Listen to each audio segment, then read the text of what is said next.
Sabe aquela coisa de... Sabe, mãe, quando tem criança chata, né? A Elaine é mãe? Sim. A Elaine é mãe. A Dani ainda não, que é muito nova para ser mãe. O Ricardo é pai, ele sabe. O Bissoli também é pai. A quem Deus não dá filhos, o diabo dá sobrinhos. É sempre assim. Eu quero alguma coisa, eu quero. A mãe fala, eu vou dar. Eu quero ir pra Disney, nós vamos. É isso que está acontecendo com a reforma tributária no Brasil. Né? Olha, vai ser linda, vai ser maravilhosa, vai ser esplêndida esta reforma. Mas cadê? Né? É o famoso sexo implícito, é a sacanagem que não satisfaz. Hoje é o dia D para a equipe econômica do governo. O ministro da Fazenda, Fernando Haddad, vai se reunir com o presidente Lula para apresentar e discutir os detalhes da proposta da nova regra fiscal que substituirá o teto de gastos. Também participam da reunião o vice-presidente e ministro do Desenvolvimento, Indústria e Comércio e Serviços, Geraldo Alckmin, a ministra do Planejamento, Simone Tebet, e o ministro de Gestão, Inovação e Serviços, que é Esther Dweck, e o ministro da Casa Civil, Rui Costa. É claro, o mecanismo, ainda mantido em sigilo, é a maior aposta do governo para reduzir o déficit de contas públicas, hoje estimado em 231,5 bilhões de reais. Meus queridos, Dani, eu posso apelidar esse projeto de projeto Cabeça de Bacalhau? Uma boa tarde, Pavinato, boa tarde a todos que estão aqui à mesa e uma boa tarde também para toda a audiência da Jovem Pan. Bom, Pavinato, nós temos aí uma situação que é bem peculiar e eu diria até que o próprio governo está tentando, de alguma forma, não fazer com que essa estratégia, esse novo arcabouço fiscal, não vaze. Isso porque existem algumas preocupações. A primeira delas é o seguinte, a eleição ela foi muito disputada, então não se tem uma margem muito grande ali de votos que traga força para o governo federal e que ele possa tranquilamente negociar como bem quiser todas as pautas que ele ali propõe. Então, existe um cuidado muito grande para tratar dessa questão do arcabouço fiscal, até porque, eles lembram muito bem o que aconteceu no período da Dilma, Então, é um assunto que eles estão com bastante receio e agora, na sexta-feira, precisam ajustar determinados termos ali com o próprio presidente da República. Me chamou a atenção que a Simone Tebet, ela chegou a falar o seguinte, que só falta colocar os números. Sensacional! Uma salva de palmas para a Simone Tebet. Só falta colocar o número. Só falta... É isso que me preocupa. O que me preocupa é o número. Pois é. O tamanho, você sabe, que pode complicar. Não é o tamanho dessa frente ampla aí. E aí, Ricardo, e essa reforma tributária? É o arcabouço fiscal ou vai ser um calabouço fiscal? Pavinato, boa tarde a todos os colegas aqui, boa tarde a você que nos acompanha no Brasil e no mundo. Boa. Mas tá bom. Esperaremos que seja uma boa tarde. A gente sabe que essa maquiagem fiscal, vou dar um outro nome. A gente não sabe, a gente suspeita. A gente suspeita. Tá? Boa, obrigado. A gente suspeita que essa maquiagem fiscal aí tem que ser bem feita, que eu acho que essa demora, inclusive, é por isso. Tem que fazer bem maquiadinho, tem que colocar as palavras nos lugares certos, os números, né, Dani, nos lugares certos, porque o PT tem histórico de querer crescimento econômico através do consumo. Com a taxa de juros, do jeito que ela está hoje, isso não é possível. E aí a gente já sabe o porquê dessa briga da esquerda com o Campos Neto. ok? Então, como é que eles vão criar um arcabouço para ter controle de gastos públicos, para poder diminuir juros, não numa canetada, que isso não pode acontecer através de canetada, nunca deu certo em lugar nenhum do mundo. É o que a gente espera para ver como é que o Haddad vai maquiar essa informação, é o que eu acho. Ele vai tentar maquiar para poder trazer uma informação que o mercado muito provavelmente Ricardo Roso, vai você que é um homem de sucesso financeiro, pode-se substituir a matemática pela matemágica? Não, nunca dá certo. Não? Na prática, nunca dá certo. No discurso fica bonito, mas na prática nunca dá certo.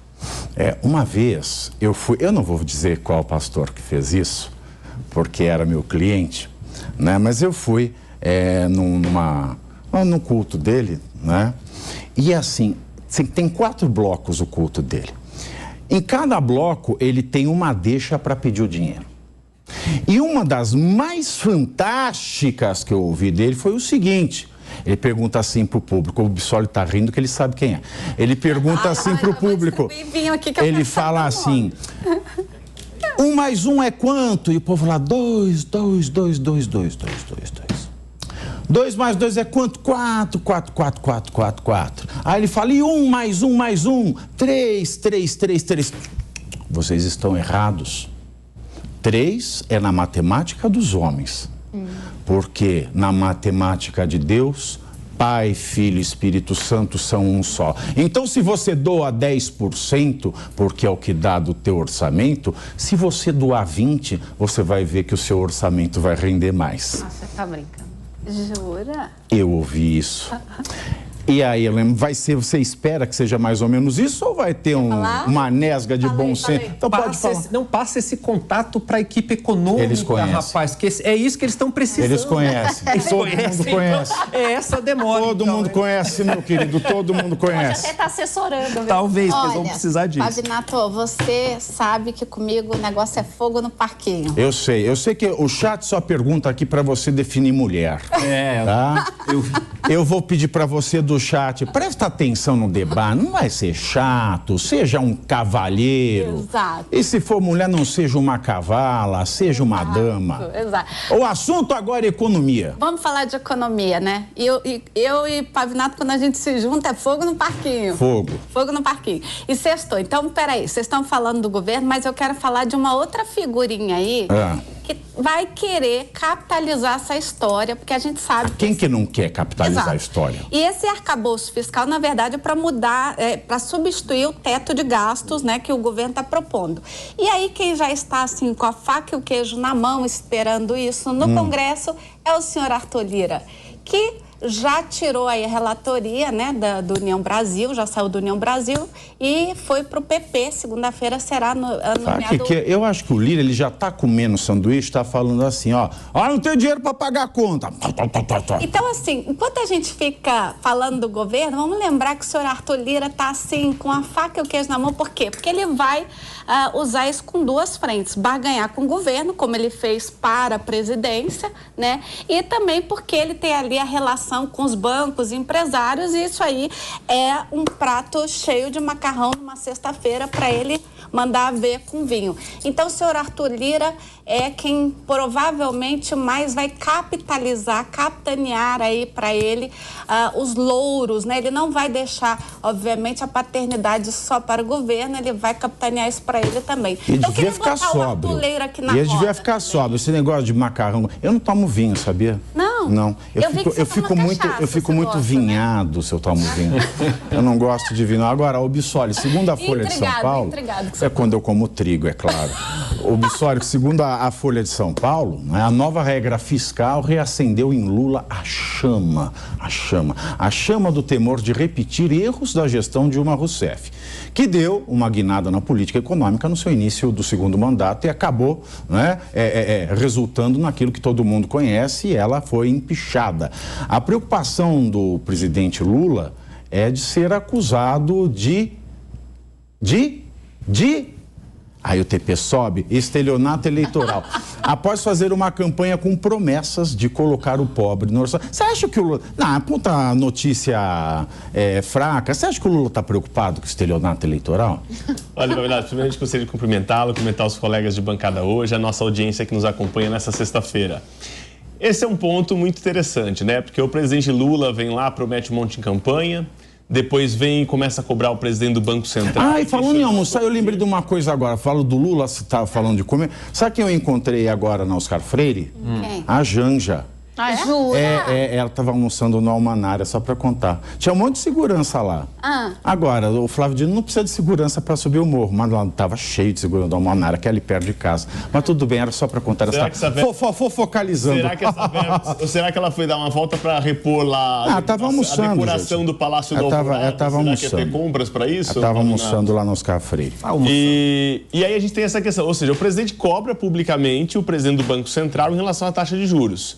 Mas o que é a taxa de juros se não um reflexo que não é tomado em decisão de uma pessoa individualmente, mas sim de um comitê que tem reunião marcada para a semana que vem com base em dados concretos. Então, o grande desafio agora do ministro Haddad, com a aprovação ou não do presidente Lula, é conseguir entregar um arcabouço fiscal que mostre para o Copom, que se reúne a semana que vem, que o país tem condições reais, não magicamente, mas matematicamente, de conseguir trazer uma nova âncora fiscal. Porque a nossa principal âncora fiscal dos últimos anos, que era o teto de gastos, que dava uma confiabilidade para as contas públicas, dava uma garantia mínima que o governo não ia entrar no cheque especial e ficar devendo ainda mais, foi quebrada. O presidente, para manter algumas promessas de campanha, preferiu adotar um atalho, que não era o único, poderia ter atrelado a isso a outras medidas, como reformas necessariamente, e não fez. O que a gente espera do arcabouço fiscal efetivo?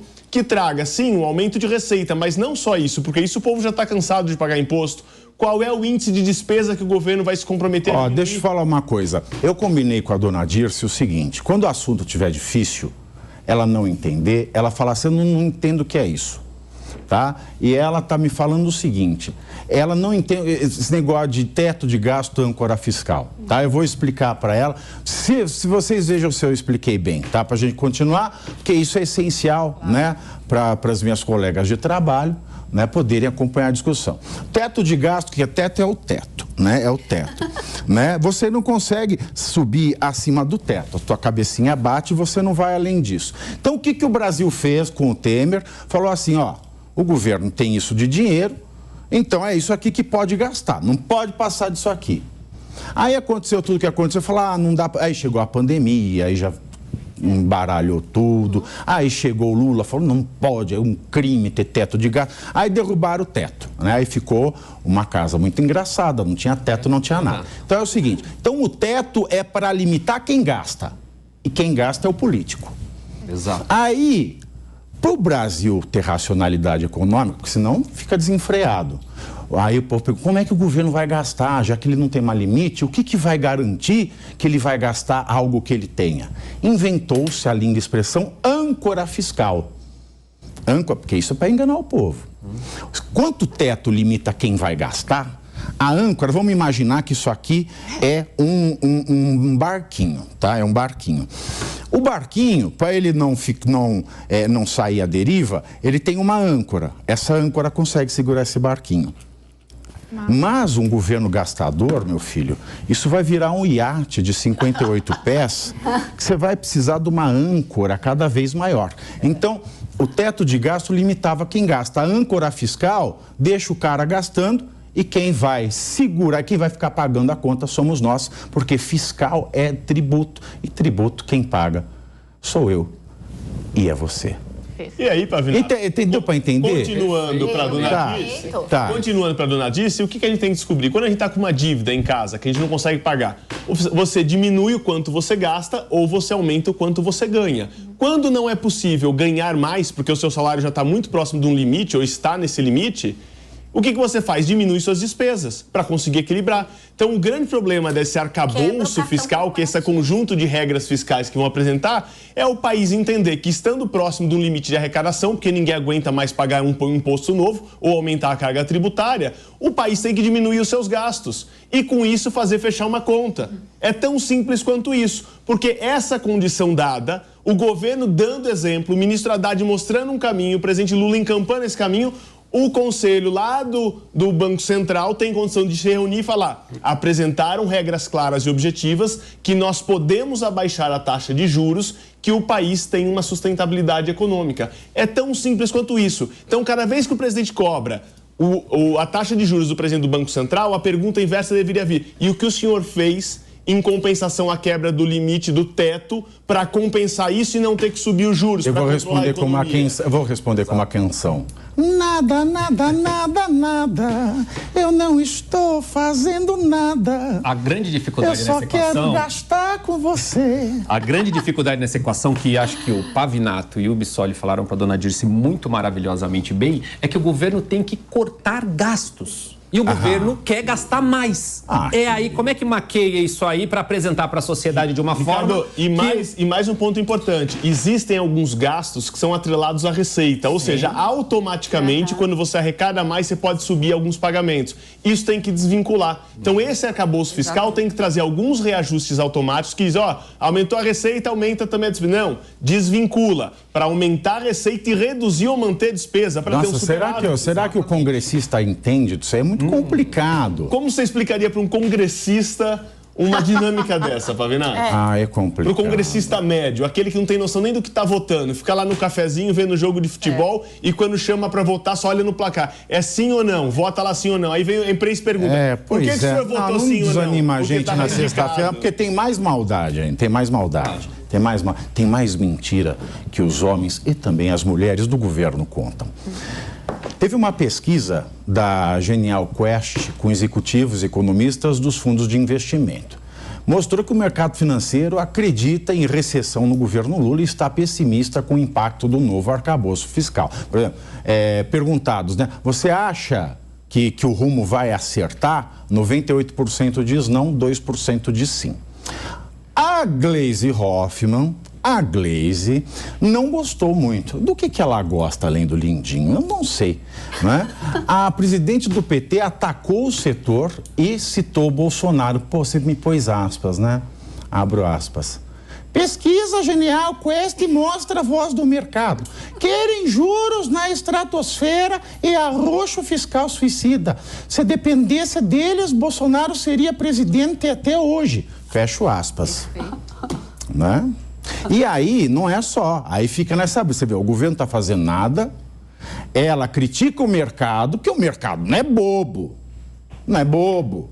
O mercado tem que pagar imposto. Né?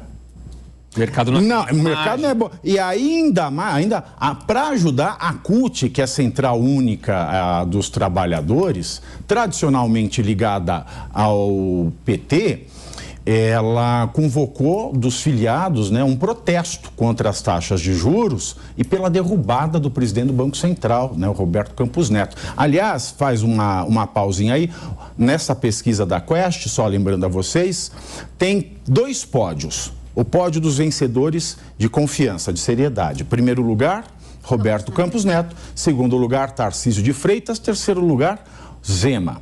E tem o pódio da desgraça, né? Que em primeiro lugar está a Gleisi, em segundo lugar está o Lula, em terceiro lugar está o Jair Bolsonaro. Tá? Os atos, né, da CUT devem ocorrer em 10 cidades brasileiras no dia 21 de março, semana que vem. No vídeo, o presidente da CUT disse, aspas, viva os trabalhadores do nosso país e fora Campos Neto, fecha aspas. É o que o Bissoli está falando, que vocês estavam falando aí. E aí o trabalho de vocês? Como é que fica a desinformação? Cadê a AGU, Elaine Keller?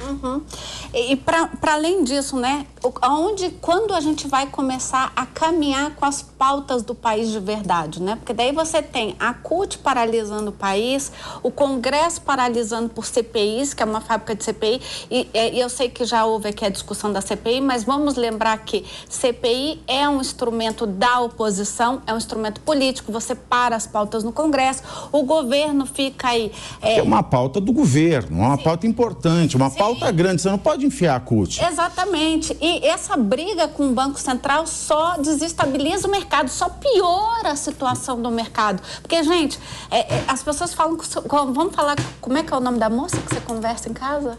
Quem? A Alexa. Tem a Alexa. Na minha casa é a Alexa. Dona Dirce. É isso. A Dona Dirce aqui, a Dona Dirce. Dona Dirce, ó. Coraçãozinho pra Dona Dirce aqui, ó.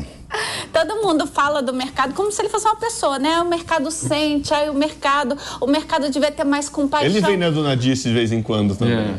Gente, mercado é o ecossistema todo. Se você não tem estabilidade, se você não tem segurança jurídica, se você não tem... E segurança jurídica se faz respeitando propriedade privada, segurança jurídica se faz respeitando lei das estatais, segurança jurídica. Se você não tem segurança jurídica e segurança econômica, se você não tem um Banco Central que pode dizer, não, eu não vou fazer campanha populista, porque isso não vai ser bom para o país, nós temos que respeitar, nós temos que parar de ficar politizando tudo para que a gente consiga andar, porque enquanto nós não fizermos isso, a gente vai cada vez mais pro buraco. A única coisa segura que vai sobrar, né, Dani, é segurar o tchan. Com certeza, viu, Pavinato?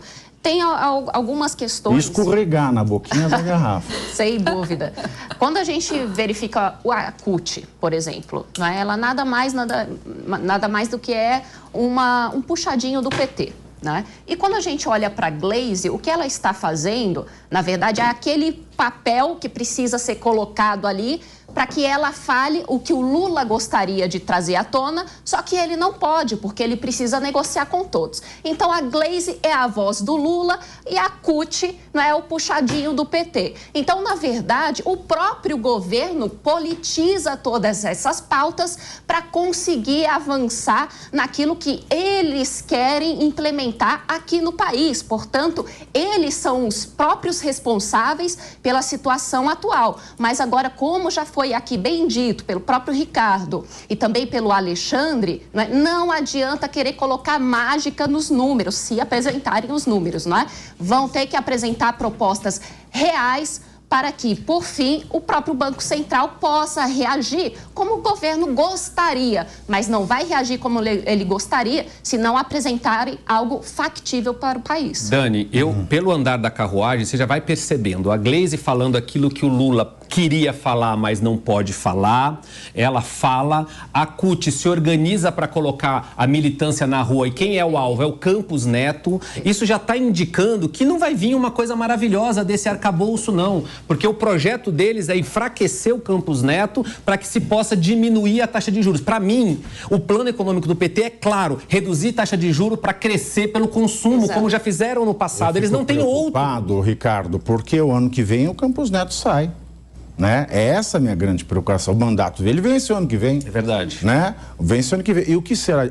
E agora? Quem poderá nos defender? Essa é a questão. Porque é tudo assim, não é só na economia, não. Vamos falar do meio ambiente também? No meio ambiente a gente teve aí esses recordes, né, de desmatamento, de queimada nesse mês. A ministra, ela teve a pachorra de dizer que foi um infiltrado, que foi lá com um isqueirinho, né? Provavelmente ela falou que o Salles foi lá, né? E queimou tudo, né? Porque agora assumir responsabilidade, ninguém assume. São 14 horas e 30 minutos.